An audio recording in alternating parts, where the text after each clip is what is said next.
भरधाव कारची दुचाकीला धडक, दुचाकीस्वाराचा जागीच मृत्यू.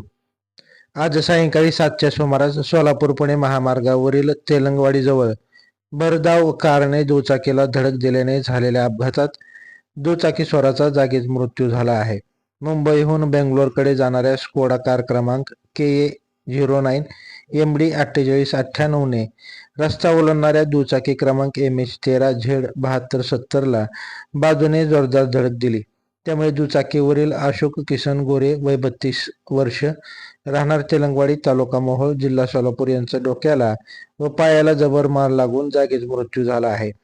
या अपघातात मृत पावलेल्या तरुणाला वरवडे टोलनाका रुग्णवाहिकेतून डॉक्टर महेंद्र ताकतोडे व रुग्णवाहिका चालक मगंद भोसले यांनी मोहोळ येथील शासकीय रुग्णालयात शवविच्छेदनासाठी दाखल केले आहे.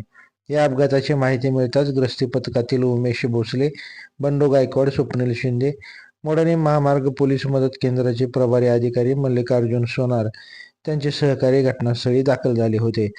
सदर अपघाताची माहिती मोहोळ पोलीस स्टेशनच्या अपघात विभागाला कळवण्यात आली आहे.